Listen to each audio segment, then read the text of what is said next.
électronique, ordinateur, effets spéciaux. S'agit-il encore de ce que nous appelions naguère le cinéma? Le rêve, aujourd'hui, a les scintillements d'un billard électrique qui aurait l'échelle d'une galaxie. Le cinéma américain et ses enfants prodiges bousculent les règles du 7e art. À Londres et à Los Angeles, les ateliers sont devenus des laboratoires où s'inventent les trucages les plus perfectionnés, les méthodes de tournage les plus révolutionnaires. Devant Superman et la guerre des étoiles, Tron et E.T., les futurologues s'interrogent sur l'avenir du cinéma. Mais n'en a-t-il pas toujours été ainsi? En 1893, Thomas Edison fit hurler de terreur les spectateurs américains. Il fit décapiter Marie Stuart et la tête roula dans le caniveau. Le public ne s'était pas rendu compte que le chef opérateur avait arrêté la caméra, figé les comédiens, substitué à l'actrice un mannequin ensanglanté, puis recommencé à tourner. Ce fut sans doute le premier effet spécial. La magie était créée.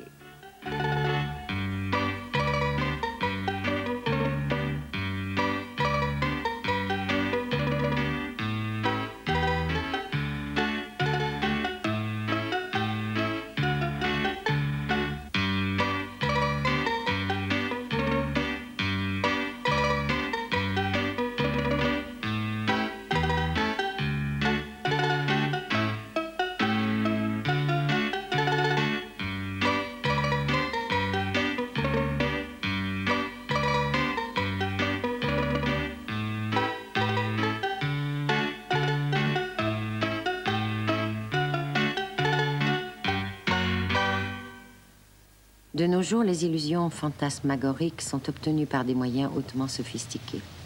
Ici, dans un décor high-tech à Elmsford, New York, la plus grande partie de l'univers fantastique du film de Walt Disney, Tron, a été créée à l'aide d'ordinateurs. Nous, à Magi Syntevision, nous utilisons des ébauches de formes déjà programmées dans l'ordinateur pour élaborer un objet beaucoup plus compliqué que celui que nous utilisons dans notre film. Une fois que nous avons décrit un objet à l'ordinateur, nous pouvons le regarder sous presque tous les angles. On peut aussi faire bouger l'objet, le faire tourner, errer dans toutes les directions. On peut en définir les couleurs, la texture et l'éclairer de presque tous les côtés. On peut utiliser différentes sources de lumière. En utilisant des coordonnées géométriques et en attribuant des valeurs numériques aux couleurs, les images peuvent être décrites mathématiquement. Ces informations peuvent être introduites dans l'ordinateur, manipulées et utilisées par le décorateur selon ses besoins. Hey Tom. Tom, regarde ça. Take a look at this. What you need is a background. Ce dont tu as besoin, c'est d'un fond. Okay, sounds good.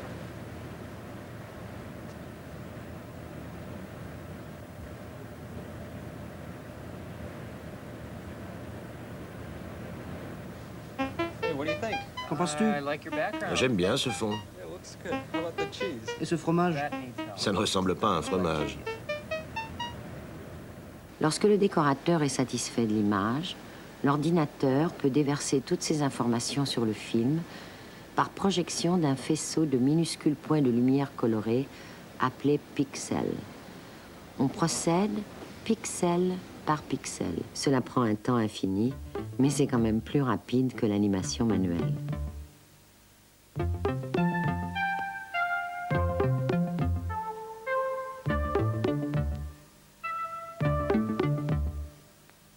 Pour le film cinématographique Tron, le décorateur futuriste Sid Mead a imaginé une motocyclette appelée Motolumière. Avec les plans de cette machine et les formes simples déjà stockées dans l'ordinateur, Maggie a pu reconstituer cette Motolumière. Et ils ont pu ensuite l'animer selon leur volonté.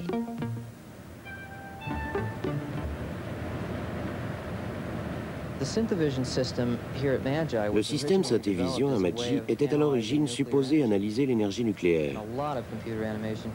Et beaucoup de cette technologie d'animation par ordinateur a été développée par les militaires et aussi par l'aviation pour les simulateurs de vol. Nous avons utilisé celui-ci pour concevoir les mouvements.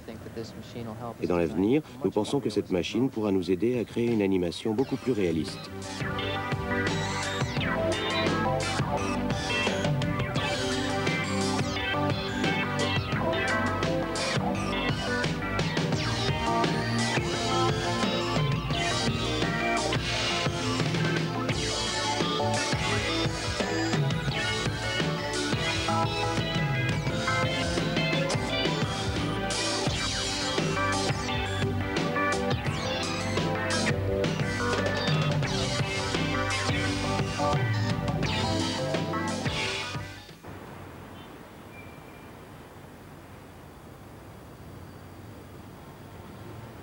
Le cinéma est en plein essor aux États-Unis et pas seulement en Californie.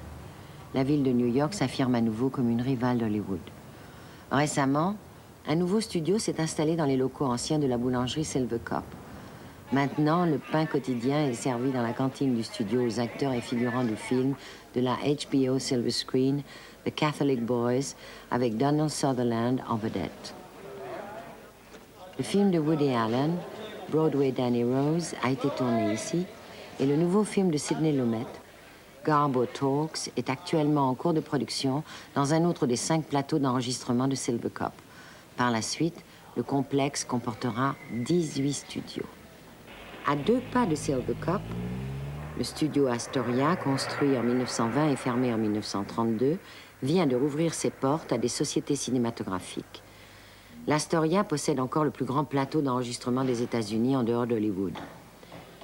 Le metteur en scène britannique Michael Apted tourne actuellement son film Firstborn à l'Astoria. Pour son plateau, le décorateur a reconstitué avec application un appartement qui existe réellement à quelques kilomètres de là dans le quartier de Brooklyn. Le moindre petit détail a été reproduit.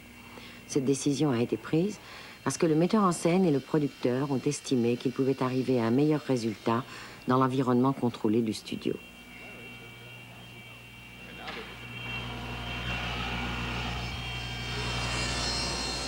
Les longs métrages ne sont plus l'apanage des studios. Par exemple, l'année dernière, 7 films ont été réalisés en Louisiane, 21 dans le New Jersey et 28 en Floride. East Hampton, Long Island, est une station estivale renommée pour Jean Riche. Ici, dans une usine construite à cet effet, le magicien des trucages, Brian Farron, fabrique de la magie pour des films tels que The Texas Project de Robert Benton.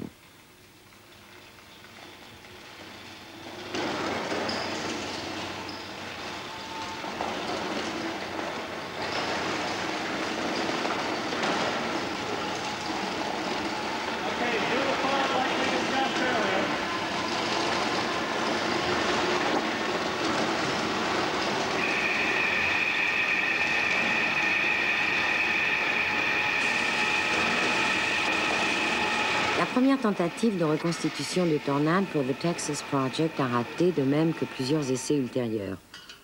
En fin de compte, on a adopté une solution simple qui consistait à mélanger 2 liquides de densité différente dans un réservoir et à utiliser un aimant tournant pour créer un tourbillon. Les images qui en ont résulté ont été introduites dans l'ordinateur où elles ont subi une modification numérique. Combiné ensuite avec l'action, le résultat final était parfait.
ready, please pick up your pizza number 28. Show them how funky strong you fight. It doesn't matter who's wrong or right, just beat it. Beat it. Beat it. No one wants to be defeated. Showing how funky and strong you fight. It doesn't matter who's wrong or right, just beat it. Beat it. You better run, you better do what you can. Don't wanna see no blood, don't be no macho man. You wanna be tough, better do what you can, so beat it. But you wanna be bad, so beat it. Beat it. No one wants to be defeated. Nous nous sommes bien amusés aujourd'hui avec Michael. Je ne peux m'empêcher de penser, que va-t-il se passer? Et maintenant, vous allez ressentir une nouvelle forme de cinéma. Un cinéma qui vous met au cœur de l'action. Grâce au maître des effets spéciaux, Douglas Trumbull, voilà Shawscan Super Cinéma. Dans une salle impressionnante, munie de 6 haut-parleurs stéréo, du 70 mm projeté à grande vitesse, cela produit une ambiance tellement réelle que c'est impossible de vous le montrer à la télévision. Venez vivre le premier film en Shawscan Magie Nouvelle. Venez voir comment une action peut être réelle exclusivement à Showbiz Pizza Place. Et maintenant, voici Douglas Trumbull, créateur de Shawscan et réalisateur de Magie Nouvelle. Nous avons commencé par toute une série d'essais compliqués, essayant toutes les sortes de trucages cinématographiques connus jusqu'alors. Nous avons finalement fait un test que personne n'avait jamais essayé de faire jusqu'à maintenant, du moins je le pense. Une des règles à ne pas enfreindre est le nombre d'images par seconde. Tout le monde pense que tous les films doivent être tournés à 24 images par seconde. Alors nous avons fait toute une série de tests, essayant des vitesses différentes allant jusqu'à 96 images par seconde.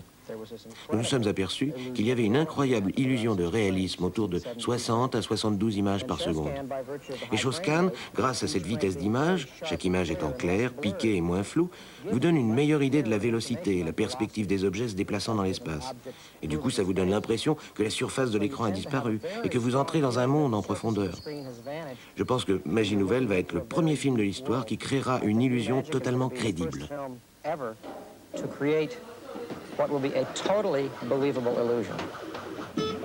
La mise au point de la merveilleuse invention cinématographique de Douglas Trumbull a été initialement financée par Paramount Pictures, mais le studio n'a pas pu persuader les propriétaires de salles de cinéma américains d'acheter un équipement complètement nouveau et coûteux, de sorte que c'est le Showbiz Pizza Place qui a finalement accueilli Shawscan.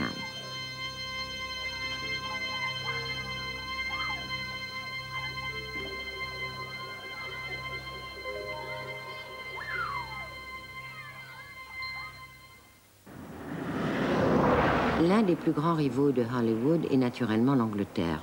Les studios Pinewood, célèbres par les films de James Bond, sont le fief de deux gentlemen modestes qui sont de grands magiciens en matière d'effets spéciaux, Roy Fields et Derek Meddings. Derek Meddings, second right, up to the top, sharp left, take the third turning right. It's an old shed. You can't miss it. There's a lot of junk outside, special effects junk.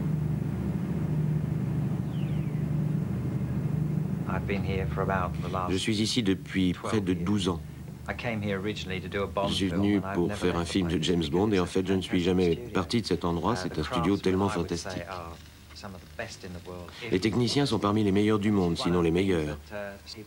Et c'est donc pour cette raison que, par exemple, Richard Lester aime ces studios. Ils peuvent faire venir les meilleurs techniciens dans leurs spécialités respectives, réussir à les réunir en une équipe homogène, et depuis le premier Superman, c'est ce qui est arrivé.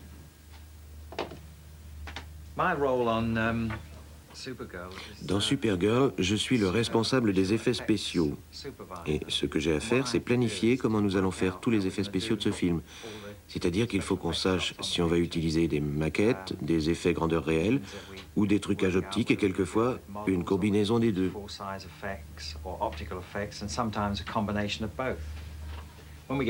Dès que nous avons le scénario, nous l'étudions avec le réalisateur, le producteur et le dessinateur, et nous nous mettons d'accord sur l'endroit où devront être effectués les trucages, miniatures ou grandeur nature. Et le problème est d'en connaître le coût, car certains de ces trucages peuvent coûter une somme énorme. Y a-t-il une autre façon de le faire qui soit aussi efficace? Lorsque nous avons affaire à un plan éloigné de Supergirl, alors je m'occupe de créer une petite maquette.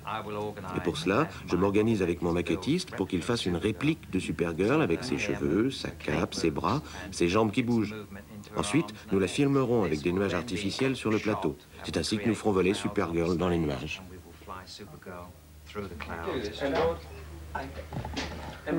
Yes, please, it's over there. Yeah, bang the mic. No,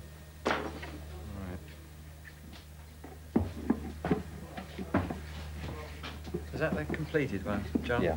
Yeah, I just got the hair to finish on the other one. Okay, lovely. All right, we'll get that one wired up there. Thank you. Jano, Yeah? what do you think of that? Oh, it's bloody good. Oh, let me Now, see for the blue screen shots, we're taking out the You're taking out the perspex. glass. Yeah, otherwise we're That's going the to get... big one. This is the big one or the small one? No, it Small is the middle-sized one. Looks good, doesn't it? one. Very good. Are you happy with that? Yeah, All right. Good. very good.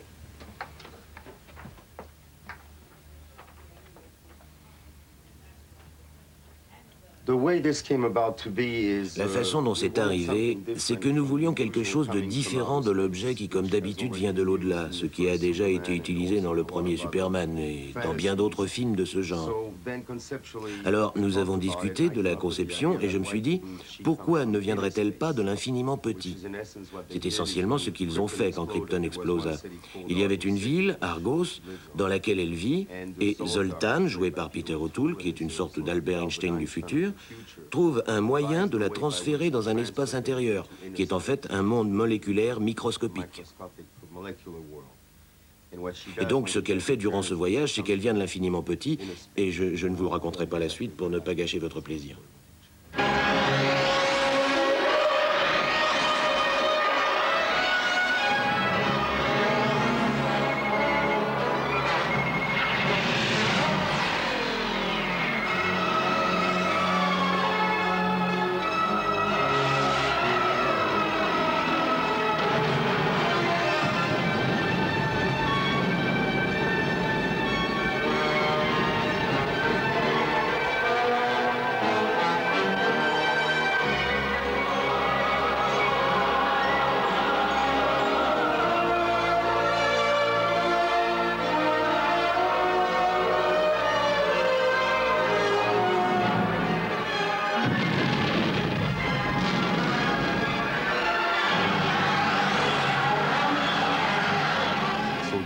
Donc Derek a construit cette capsule, cette petite sphère dans laquelle elle voyage, et Roy s'est occupé des effets optiques. Nous sommes allés à l'Institut scientifique d'Oxford voir Peter Parks.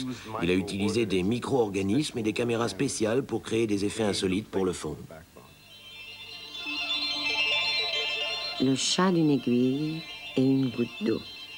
Oxford Scientific Film, créé en 1968 par un groupe de chercheurs mixtes, a fondé sa réputation sur l'élaboration de films biologiques. Ils se spécialisèrent initialement dans la photographie accélérée et microscopique, mais au cours des années, ils furent de plus en plus recherchés par les producteurs de films désireux d'utiliser leur ingéniosité et leur technique pour des films à effets spéciaux. Mais seuls les producteurs tenaces peuvent les trouver, car Oxford Scientific Films est situé au fin fond de la région d'Oxfordshire, à des kilomètres de tout studio cinématographique.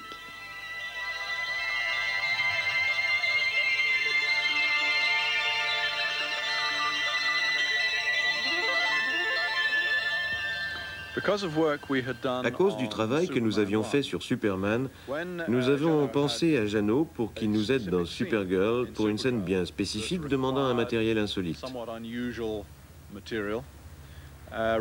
Roy demanda à Jano de venir discuter avec nous. Le scénario décrivait un voyage dans de l'eau sous-moléculaire. Mais comment allions-nous arriver à faire de l'eau sous-moléculaire? Aucun d'entre nous n'en avait la moindre idée.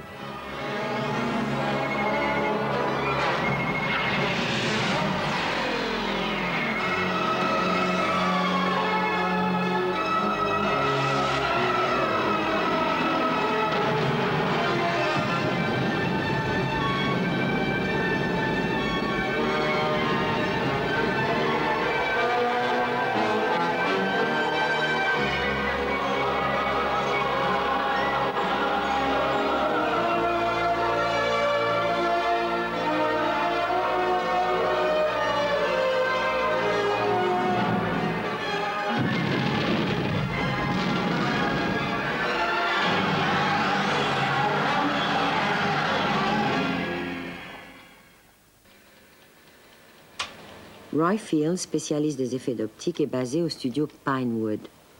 Roy a la tâche invisible et peu connue de fusionner des éléments de scène filmés séparément dans un ensemble sans bavure. Seul lui et son équipe connaissent les secrets qui peuvent faire voler Supergirl.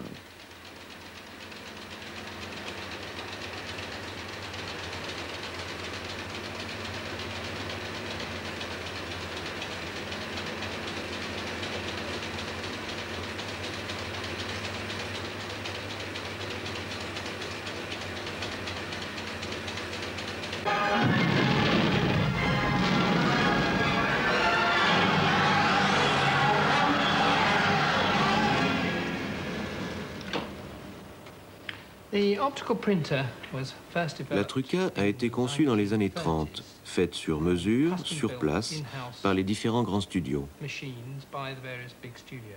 Dès le départ, il y avait une caméra et un projecteur face à face pour que vous puissiez refotographier quelque chose et l'insérer à ce que vous aviez déjà photographié.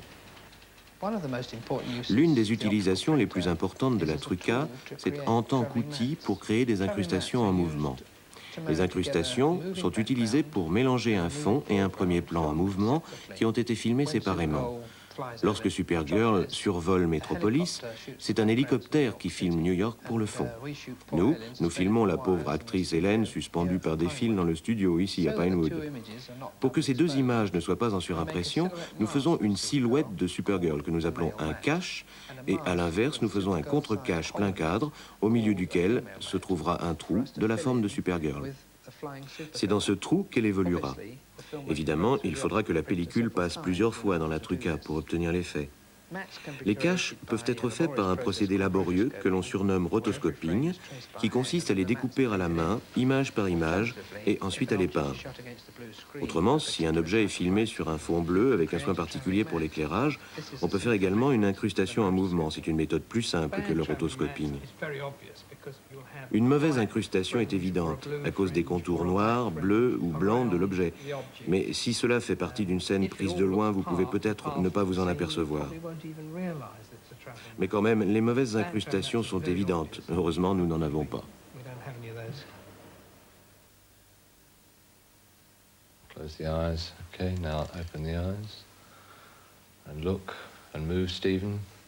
Graham, up a bit. That's it, not too high.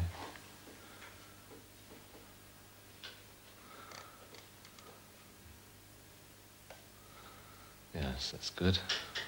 That's better that time, much better. Breathing's a bit sort of shallow there. Sinica, can you get the breathing a bit more? Can't really see what I'm doing. Okay, now come into profile. So you bring it back slowly, gently. Chin up there, Graham. All right. De nos jours, c'est nécessaire de ne pas être un maquilleur seulement, quelqu'un qui mélange des couleurs et les applique au visage. Maintenant, c'est une nécessité d'être un peu sculpteur, d'être un ingénieur pour créer des systèmes mécaniques, un chimiste pour élaborer des solutions chimiques dont on a besoin, un physicien pour étudier les données physiques de ce qui ne va pas, car les choses paraissent toujours ne pas aller. Vous avez besoin d'un dentiste pour la dentition, un oculiste pour les yeux, etc. C'est vraiment devenu un travail ultra compliqué. Il faut en connaître toutes les facettes différentes. En Compagnie des Loups, je me suis impliqué dans les discussions avec le réalisateur très tôt. Il était nécessaire de planifier au maximum et de trouver ce qui était techniquement faisable et ce qui ne l'était pas. Car dans ce film, il y avait tellement d'effets compliqués de transformation. Nous avons dépensé un temps fou pour décider de ce que nous allions faire précisément, ce que les personnages allaient vraiment faire. Les verrions-nous se transformer en loups? Que verrions-nous alors? Comment deviendraient-ils des loups? Et ainsi de suite. Le problème, c'est qu'il y a eu pas mal de films de loups-garous, de faits, dans lesquels la transformation existe. Évidemment, les gens n'ont pas envie de voir deux fois la même chose. Par conséquent, nous nous sommes retrouvés face au vieux problème de l'inspiration. Comment trouver une autre manière de transformer quelqu'un en loup, ce qui était plus difficile. Right, Stephen, turn and Graham, the eyes. Head up. And now if you press the button now, yeah.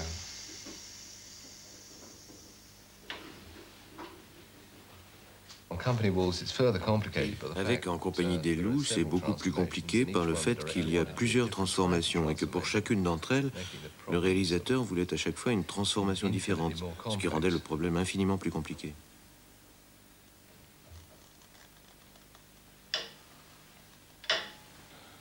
And round towards us, Stephen. Round this way, that's it. Right. Down a bit. Don't look down too much, Graham.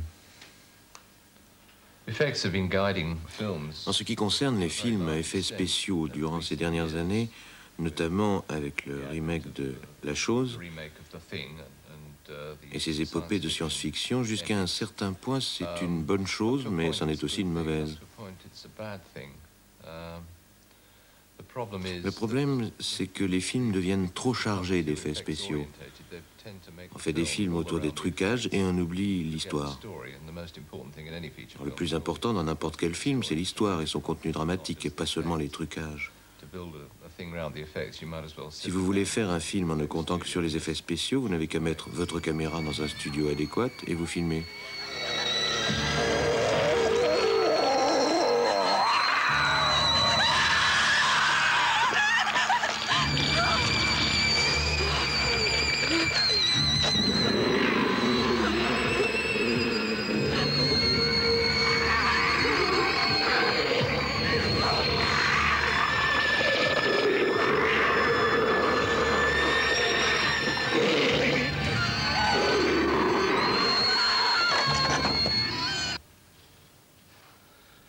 This is the hand of Bert.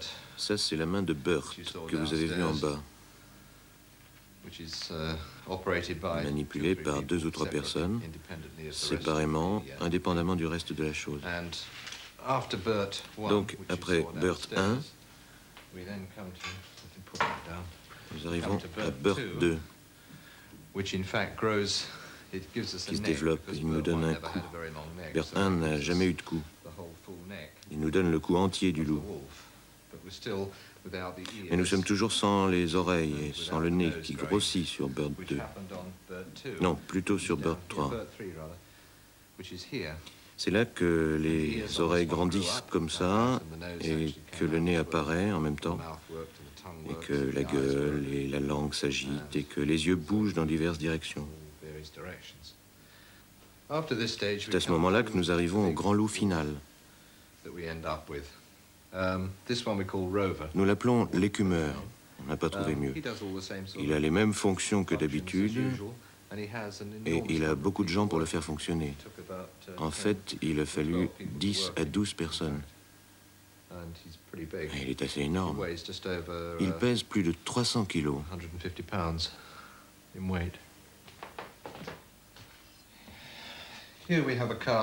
Ici, nous avons le plâtre d'un acteur, John Hurt, qui a joué le rôle d'Elephant Man. Pour fabriquer l'homme éléphant, j'ai dû refaire tous les traits de son visage. Et pour cela, nous le faisions en différentes étapes, en commençant par le haut de la tête. Ensuite, nous rajoutions toutes les autres sections du visage pour arriver à l'homme éléphant final qui se trouve là. Et ça, c'est le plâtre de John Hurt avec les derniers accessoires, les morceaux déjà moulés qu'on a collés sur lui. Certains acteurs sont très reconnaissables dans un moule en plâtre. Qui croyez-vous que ce soit, celui-là? Une des choses les plus intéressantes en faisant Superman était de trouver un moyen de rester vivant en tant qu'acteur au milieu de tous ces effets spéciaux. Plus particulièrement après que le tournage principal eut été fait. La plupart des techniciens étaient repartis chez eux et pendant 1 an à Pinewood, j'étais suspendu à un fil. On faisait voler d'une certaine façon avant le déjeuner, d'une autre après. Alors il fallait que je trouve une solution pour continuer mon jeu d'acteur. Je me suis aperçu que voler ne se trouvait pas dans les effets spéciaux eux-mêmes, mais dans les yeux, le regard. Lorsque des cascadeurs étaient suspendus à ma place, ils avaient l'air d'être comme sur un manège. Ils se laissaient entraîner au lieu de faire comme s'ils volaient. J'ai trouvé que je pouvais être à 6 mètres du sol du plateau et quand même je pouvais savoir, recréer dans mon esprit comment était le temps, quelle vitesse j'allais, qu'est-ce que je voyais, d'où venait le vent. J'avais les images se déroulant dans ma tête, vous savez, comme le gratte-ciel Empire State. Et puis là, il y a la Statue de la Liberté, il faut que je tourne à gauche. Oh, je vais heurter un immeuble, vous comprenez? Si vous regardez très attentivement le film, vous m'apercevez quelquefois en train de surveiller du coin des yeux un moniteur de télévision situé au sol pour être certain que je ne vais pas me heurter à un obstacle. Et je pense finalement que les spectateurs s'en fichent si les fonds bleus, les incrustations, les projections par ordinateur ont été astucieux. Parce que je pense que ce niveau d'intérêt pour la technique n'est réservé qu'à ceux qui, par exemple, lisent le magazine de la Guerre des Étoiles. Et ils doivent représenter 3% de la population qui va au cinéma. Donc vous pouvez étonner les gens du moment qu'il y a une histoire qui tient debout. Seuls les obsédés de la technique seront impressionnés par tel chroma key comparé à tel chroma key ou n'importe quoi d'autre. Mais ce n'est pas ce qui fait un film. Les effets spéciaux doivent aider l'histoire. Je pense que face à cet assaut quotidien d'avancées technologiques, vous savez, comme ces ordinateurs Apple et d'autres encore qui nous envahissent, de plus en plus, les gens vont vouloir des histoires faites pour eux.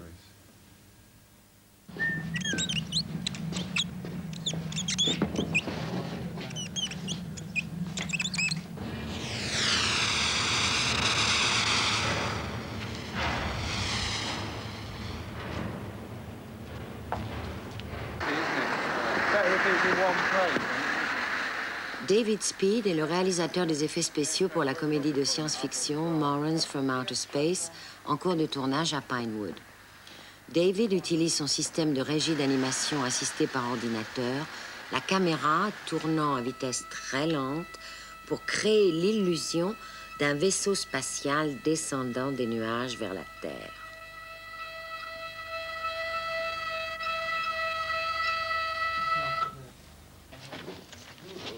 David Speed est spécialisé dans les travaux de trucage sur maquettes et miniatures. À cet effet, il utilise fréquemment un objectif microscopique tout à fait exceptionnel tiré de son sac à malice.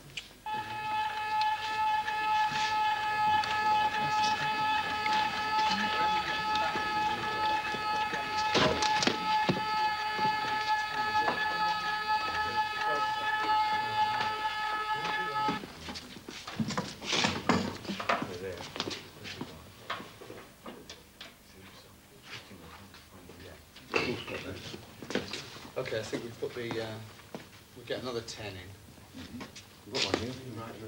And change the inky. I know the ladder's in the way. Le problème avec des plans de maquette, c'est la grandeur. Ça a toujours été la grandeur. Il faut faire attention de ne pas vendre la mèche. Jusqu'à ce que nous ayons réussi à créer cet objectif, nous avions affaire à des maquettes de 4-10 mètres de long. Et l'aspect pratique de construire de telles maquettes, le contrôle de leur utilisation, posait de grands problèmes. Alors, maintenant, pour cette maquette, qui ne fait qu'1 mètre de long, l'idéal serait qu'elle ne soit que de 10 cm.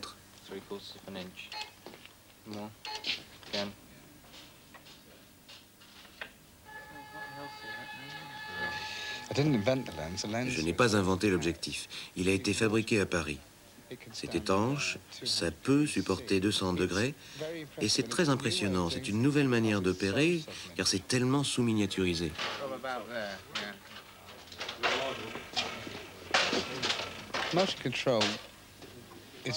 Le système de contrôle du moteur est essentiellement ceci. Vous prenez une image, chaque image individuellement. Avant, nous le faisions à la main, avec des morceaux de sparadrap, des machines à calculer et des papiers, les choses habituelles que nous utilisions. L'essentiel de ce que fait l'ordinateur, c'est de choisir une distance, de la diviser en petits morceaux. Vous lui dites, bon, il y a un mouvement furtif à faire, à diviser en 1000. Arrête-toi à chaque fois et prends une image. Évidemment, l'un de ses grands avantages, c'est qu'il peut faire la même chose 2 fois. Cela enlève l'ennui, la fatigue, le côté répétitif et probablement la névrose du travail d'animation. House lights, red light.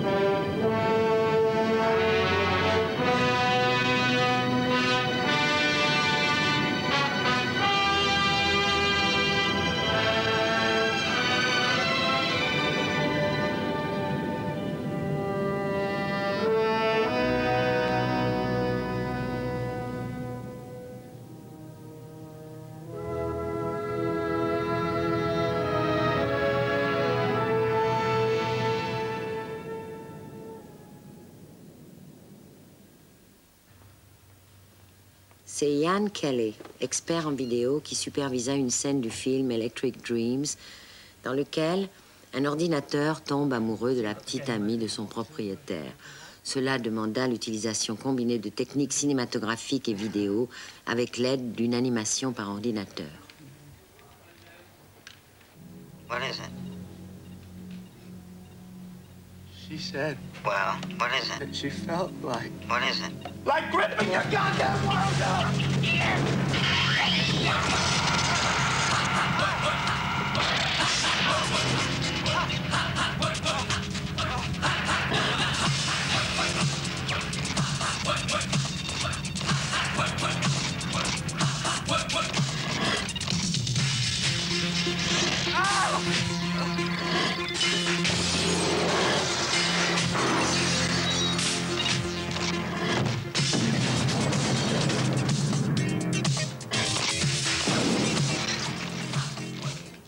I'm on the one place where I can't get you in the bathroom. Yeah. Anyway, I'm not stupid. This is lots of fun, but it's not really getting any work done. This is actually the last. C'est actuellement la dernière image d'une séquence bidimensionnelle. Ensuite, nous devons faire la transition vers celle en 3 dimensions. If I can show you the actual transformation scene first. Right. Okay.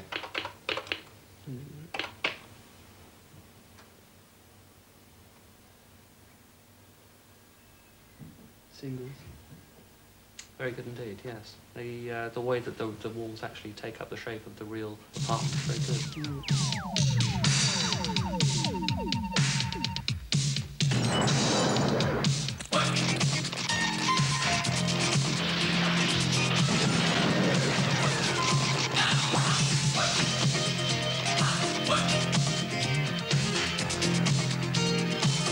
We've got a simple microcomputer game, and then we've got live action here, which is the bit that carries on from the piece that you're going to do. We do the fill-in. And you do the fill-in, yes.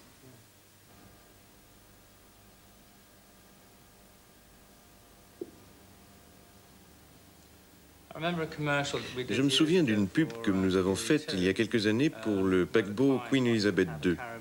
Le client voulait un environnement des Caraïbes.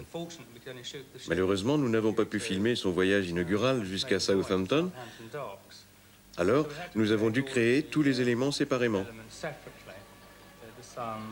Le soleil, les reflets sur la mer, les ombres, etc.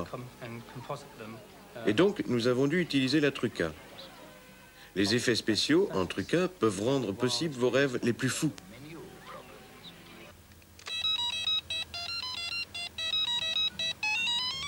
Cette histoire raconte comment des effets spéciaux ont changé la vie d'un petit garçon. Tout a commencé dans une rue tranquille de Soho.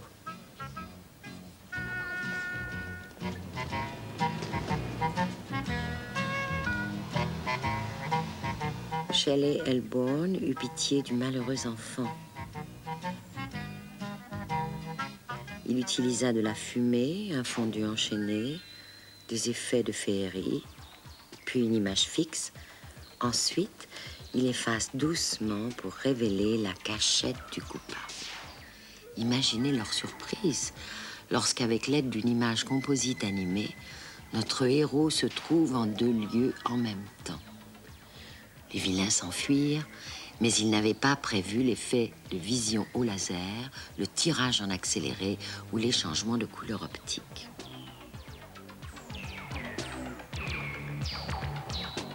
En utilisant à nouveau la soufflerie, notre héros accélère l'action, épuisant ses ennemis.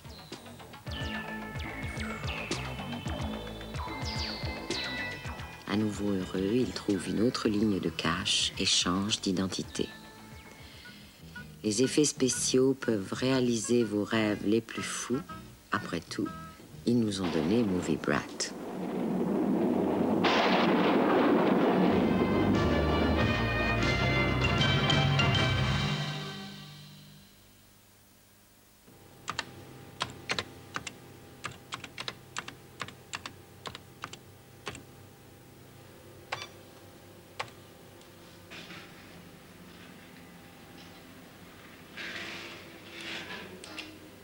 Right, there's our start position.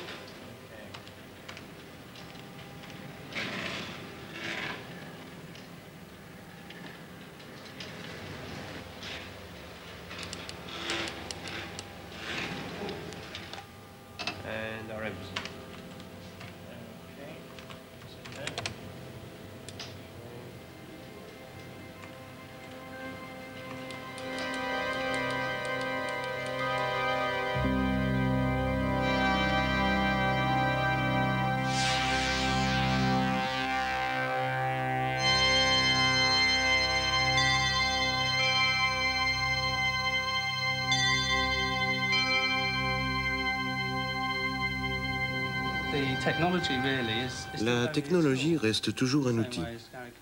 Gary Kirk est en train de travailler sur Return to Oz et il le finit en Angleterre.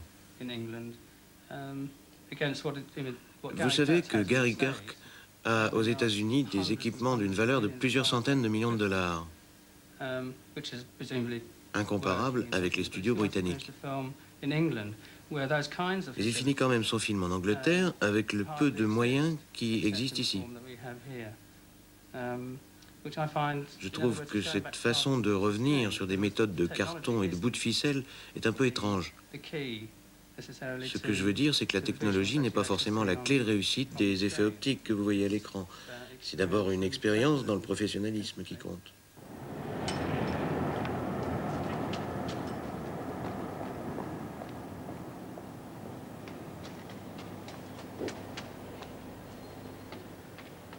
En Angleterre, même les grands metteurs en scène trouvent le temps de faire la pause thé.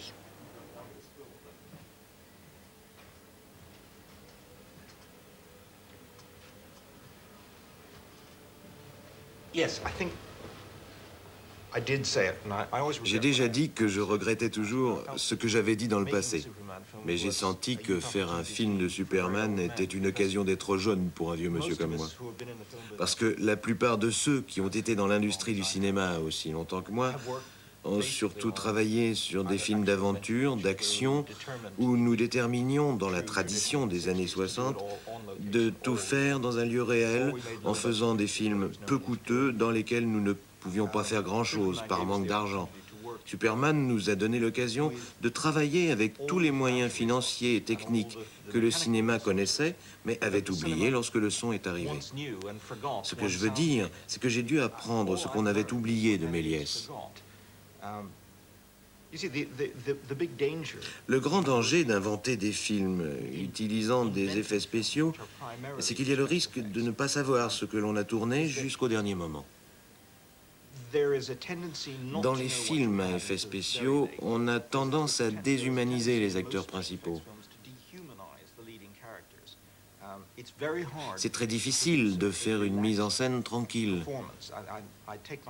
Je tire mon chapeau à Christopher Reeves, qui a réussi à s'en sortir dans certaines scènes alors qu'il était gêné par les contraintes techniques.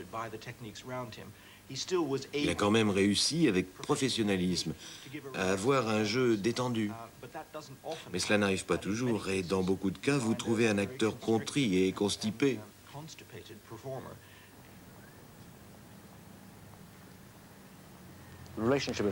Le rapport entre le film et les vidéocassettes ou les vidéodisques est très important parce qu'il représente un produit qui a un rapport avec le choix du spectateur.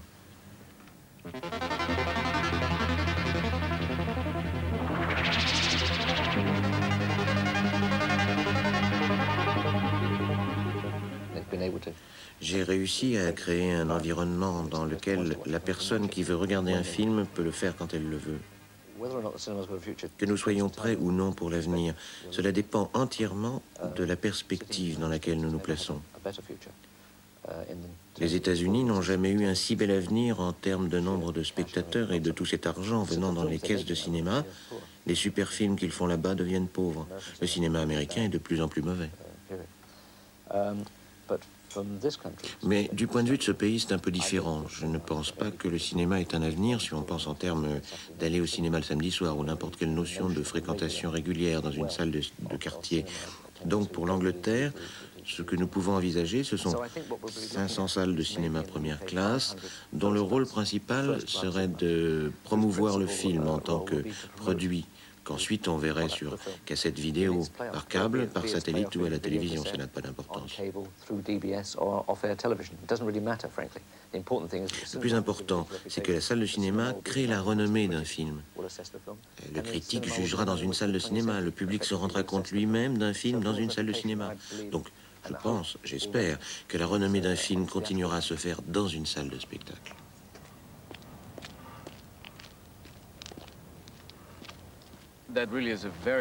C'est une question vraiment complexe, car l'industrie se dirige d'une telle manière, avec toutes ces nouvelles possibilités comme la vidéo, le câble, la télévision payante, que je ne sais pas ce qui arrivera dans 5 ou 6 ans.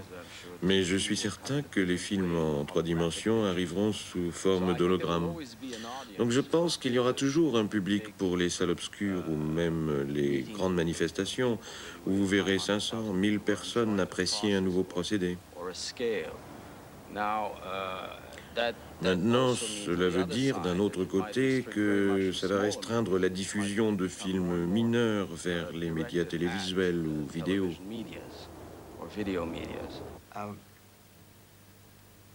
Je crois que c'est très imprudent de prédire les prochaines tendances du cinéma, ou du moins s'il sera sur vidéo ou disque au laser ou quoi que ce soit. Je ne pense pas que ce soit important. Le divertissement est nécessaire. Le divertissement doit continuer pour que les gens puissent sortir de chez eux. Mon point de vue sur la manière dont le public réagira en l'an 2000 est qu'il va se scinder en deux. Je vais généraliser. Il y aura des films à grand spectacle, comme je le vois aujourd'hui avec les films de Spielberg, de Lucas, leurs acolytes, et les gens qui les suivent. Il y aura un grand public pour cela, sans aucun doute. Je ne pense pas me tromper en disant qu'il y en aura 4, 5 ou 6 de ces films par an. Et ensuite, il y aura des films plus personnels qui permettront un élargissement des genres. Comédie, drame, film à suspense. Quant à l'avenir des films, je pense que le besoin de fantaisie, d'évasion restera en nous pendant très longtemps, d'autant plus si le monde continue d'être aussi apocalyptique. Et d'un autre côté, avec le développement des techniques de cinéma chez soi, comme les cassettes vidéo, les écrans vidéo et tout ça, je pense qu'aller au cinéma deviendra de plus en plus un événement, une sorte d'expérience extraordinaire. Donc je pense, sans l'ombre d'un doute, que les films à effets spéciaux et ce qu'on appelle les grands spectacles, qui, soit dit en passant, ont toujours été une tradition depuis la naissance du cinéma, sont là pour rester avec nous définitivement. Vous savez, il n'y a pas vraiment de modèle de télévision dans le monde qui marche, car ils sont trop accessibles. Les modèles du cinéma sont du domaine du mythe, et je pense que c'est très important d'accrocher les gens dans leur vie quotidienne, en leur donnant une notion mythique de ce qu'ils pourraient être. Et je n'ai jamais trouvé aucun média autre que le cinéma qui puisse le faire aussi bien. Mais qu'en est-il des films eux-mêmes ? Sont-ils assez riches d'idées nouvelles? Leurs qualités artistiques sont-elles durables? Y aura-t-il un public pour souhaiter une renaissance de Star Wars dans 50 ans? Ou bien toute l'ingéniosité et la créativité qui caractérisent les studios d'aujourd'hui ont-elles ramené le cinéma à son point de départ? Les appareils de projection à sous, les foires et le théâtre Robert Houdin? Le premier film de Strauss-Kahn est opportunément intitulé « Magie nouvelle ».